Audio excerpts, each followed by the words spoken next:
Sadly, in the next 18 minutes when I do our chat, 4 Americans that are alive will be dead through the food that they eat. My name's Jamie Oliver. I'm 34 years old. I'm from Essex in England. And for the last 7 years, I've worked fairly tirelessly to save lives in my own way. I'm not a doctor. I'm a chef. I don't have expensive equipment or medicine. I use information, education. I profoundly believe that the power of food has a primal place in our homes that binds us to the best bits of life. We have an awful, awful reality right now. America, you're at the top of your game. This is one of the most unhealthy countries in the world. Can I please just see a raise of hands for how many of you have children in this room today? Please put your hands up. Aunties, uncles, you can continue to put your hands up. Aunties and uncles as well? Most of you. Okay. We, the adults of the last 4 generations, have blessed our children with the destiny of a shorter lifespan than their own parents. Your child will live a life 10 years younger than you because of the landscape of food that we've built around them. 2/3 of this room today in America are statistically overweight or obese. You lot, you're all right, but we'll get you eventually, don't worry. Right? The statistics of bad health are clear, very clear. We spend our lives being paranoid about death, murder, homicide, you name it. It's on the front page of every paper, CNN. Look at homicide at the bottom, for God's sake. Right?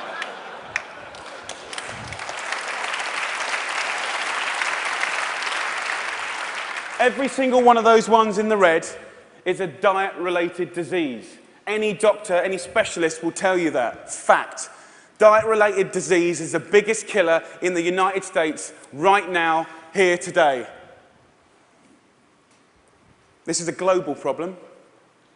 It's a catastrophe. It's sweeping the world. England is right behind you, as usual.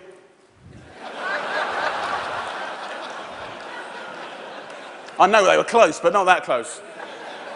We need a revolution. Mexico, Australia, Germany, India, China, all have massive problems with obesity and bad health. Think about smoking. It costs way less than obesity now. Obesity costs you Americans 10% of your healthcare bills, $150 billion a year. In 10 years, it's set to double, $300 billion a year. And let's be honest, guys, you ain't got that cash.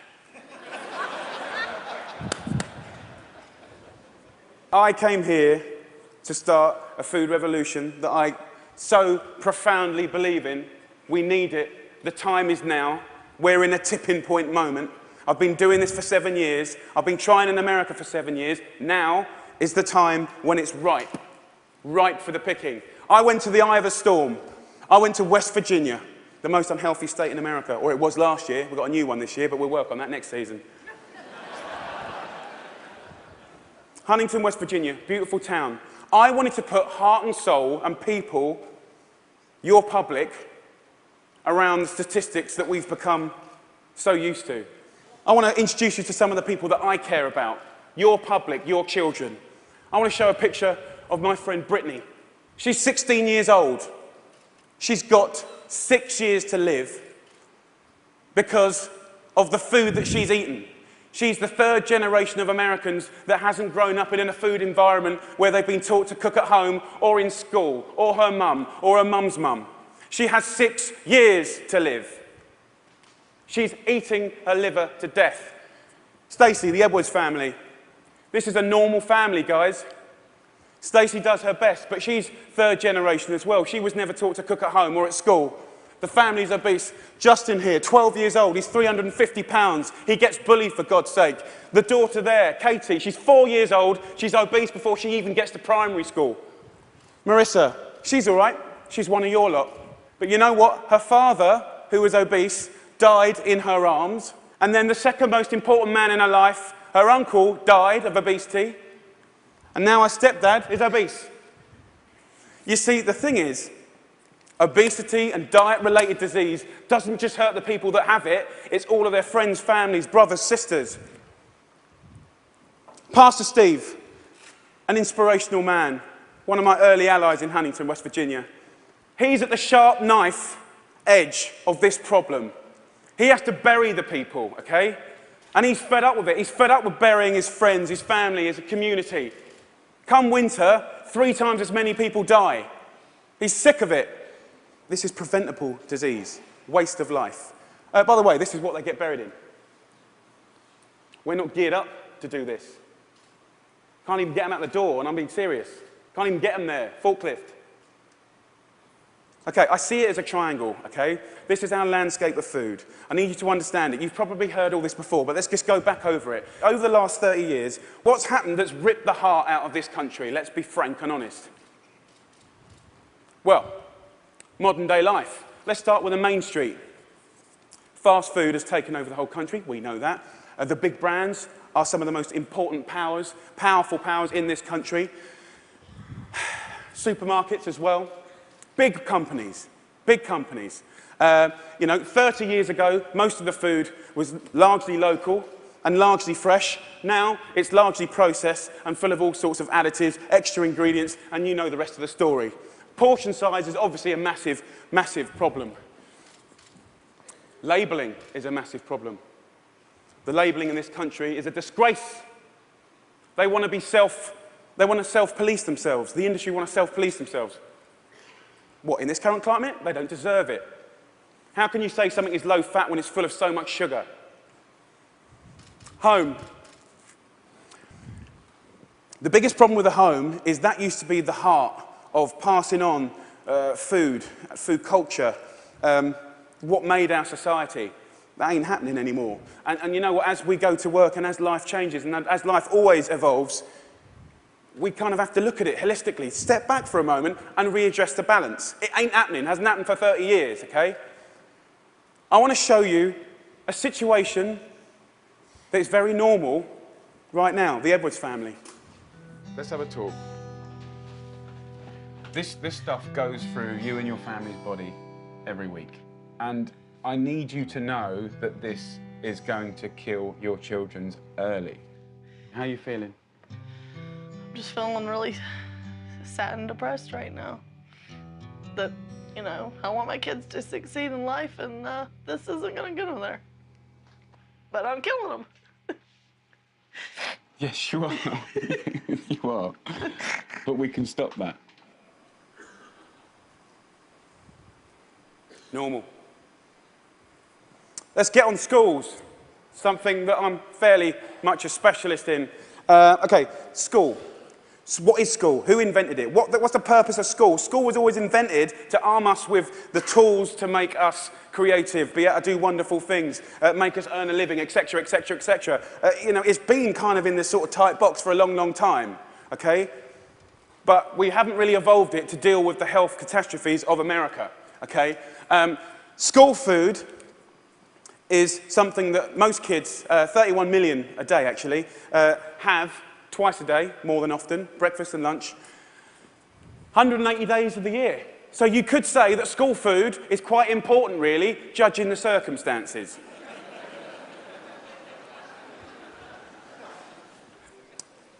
Before I crack into my rant, which I'm sure you're waiting for, I need to say one thing, and it's so important in hopefully the magic that happens and unfolds in the next 3 months. The lunch ladies, the lunch cooks of America, I offer myself as their ambassador. I'm not slagging them off. They're doing the best they can do.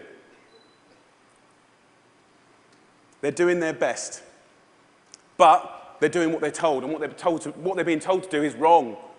The system is highly run by accountants. There's not enough or any food knowledgeable people in the business. There's a problem. If you're not a food expert and you've got tight budgets and it's getting tighter, then you can't be creative. You can't duck and dive and write different things around things. If you're an accountant and a box ticker, the only thing you can do in these circumstances is buy cheaper shit. Now, the reality is the food that your kids get every day is fast food. It's highly processed. There's not enough fresh food in there at all. You know, the amount of additives, E-numbers, ingredients you wouldn't believe. There's not enough veggies at all. French fries are considered a vegetable. Pizza for breakfast. They don't even get given crockery. Knives and forks, no, they're too dangerous. There's scissors in the classroom, but knives and forks, no. And the way I look at it is if you don't have knives and forks in your school, you're purely endorsing, from a state level, fast food, because it's handheld. And yes, by the way, it is fast food. It's sloppy joes, it's burgers, it's wieners, it's pizzas, it's all of that stuff. 10% of what we spend on healthcare, as I said earlier, is on obesity, and it's going to double. We're not teaching our kids. There's no statutory right to teach kids about food, elementary or secondary school, okay? We don't teach kids about food, right? And this is a little clip from an elementary school, which is very common in England. Who knows what this is? Potatoes. Potato? So you think these are potatoes? Do you know what that is? Do you know what that is? Broccoli. What about this? Our good old friend. Do you know what this is, honey? Celery. No. What do you think it is, darling? Onion. Onion, no. Immediately you get a really clear sense of, do the kids know anything about where food comes from? Who knows what that is? Pear. What do you think this is? I don't know. If the kids don't know what stuff is, then they will never eat it. Normal. England and America. England and America. Guess what fixed that? Guess what fixed that? 2 one-hour sessions. We've got to start teaching our kids about food in schools, period.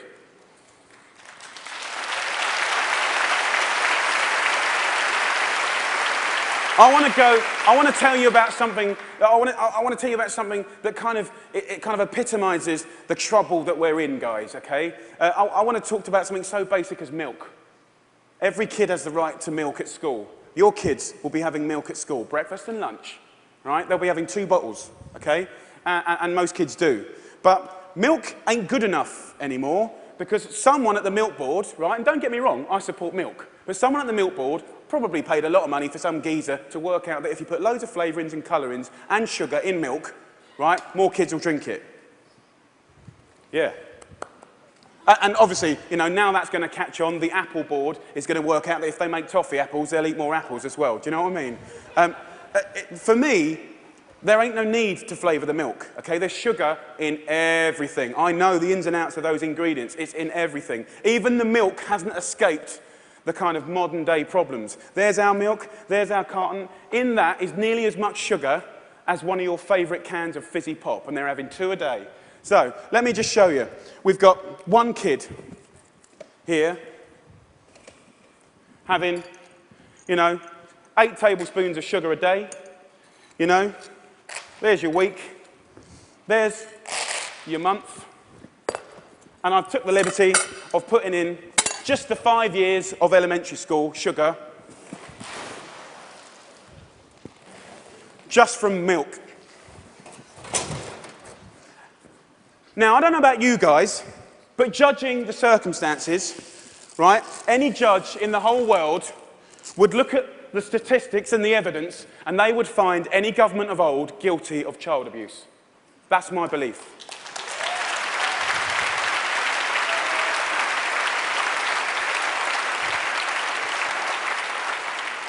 Now, if I came up here, and I wish I could come up here today, and hang a cure for AIDS or cancer, you'd be fighting and scrambling to get to me. All this bad news is preventable. That's the good news. It's very, very preventable. So let's just think about, we've got a problem here, we need to reboot. Okay, so in my world, what do we need to do? Here's the thing, right? It cannot just come from one source. To reboot and make real, tangible change, so that I can look you in the white of the eyes and say, in 10 years' time, the history of your children's lives, happiness, and let's not forget, you're clever if you eat well, you know, you're going to live longer, all of that stuff, it will look different, okay? So, supermarkets. Where else do you shop so religiously? Week in, week out. How much money do you spend in your life in a supermarket? Love them. They just sell us what we want, all right. They owe us to put a food ambassador in every major supermarket. They need to help us shop. They need to show us how to cook quick, tasty, seasonal meals for people that are busy. This is not expensive. It is done in some, and it needs to be done across the board in America soon and quick. The big brands, you know, the food brands, need to put food education at the heart of their businesses. I know, easier said than done. It's the future. It's the only way. Fast food. With the fast food industry, you know, it's very competitive. I've had loads of secret papers and dealings with fast food restaurants. I know how they do it. I mean, basically, they've weaned us on to these hits of sugar, salt, and fat, and X, Y, and Z, and everyone loves them, right? So these guys are going to be part of the solution, but we need to get the government to work with all of the fast food purveyors and the restaurant industry, and over a 5, 6, 7-year period, wean us off the extreme amounts of fat, sugar, fat, and all the other non-food ingredients. Now, also, back to the sort of big brands, labelling, I said earlier, is an absolute farce and has got to be sorted. Okay, school. Obviously, in schools, we owe it to them to make sure those 180 days of the year, from that little precious age of 4 to 18, 20, 24, whatever, they need to be cooked proper, fresh food from local girls on site, okay? There needs to be a new standard of fresh, proper food for your children. Yeah?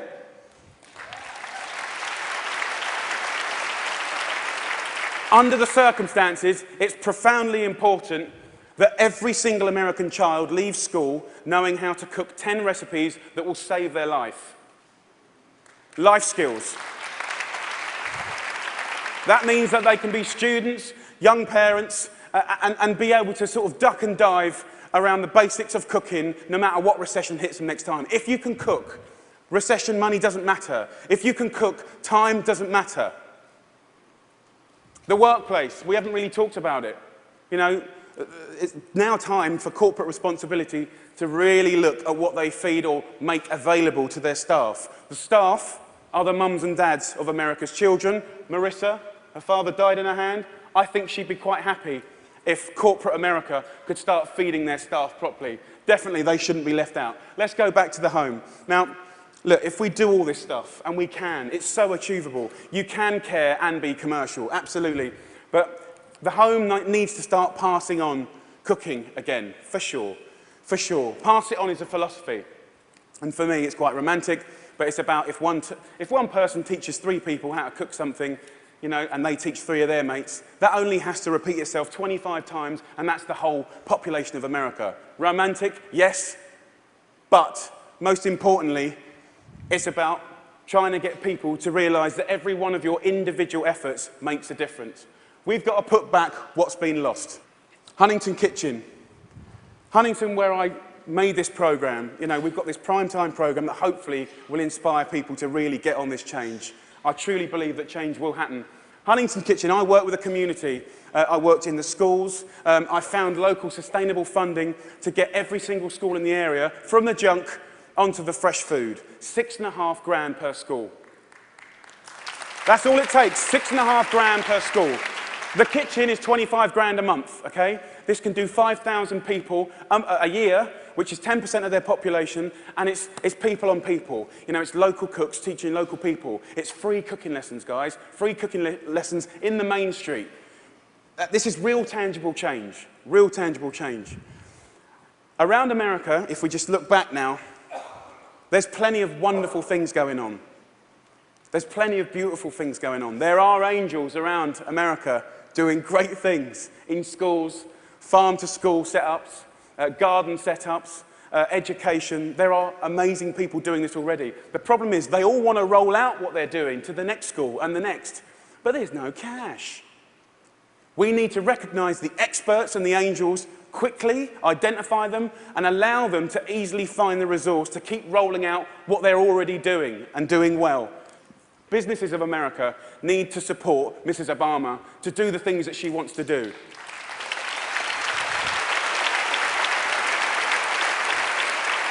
And look, I know it's weird having an English person standing here before you talking about all this. All I can say is I care. I'm a father, and I love this country. And I believe truly, actually, that if change can be made in this country, beautiful things will happen around the world. If America does it, I believe other people will follow. It's incredibly important.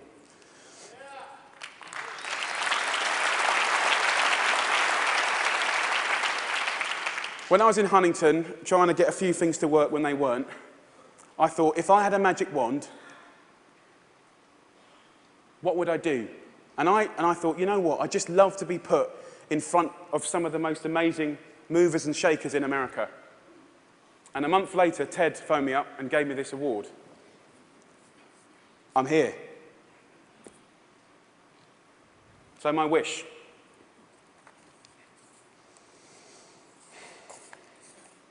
Dyslexic, so I'm a bit slow.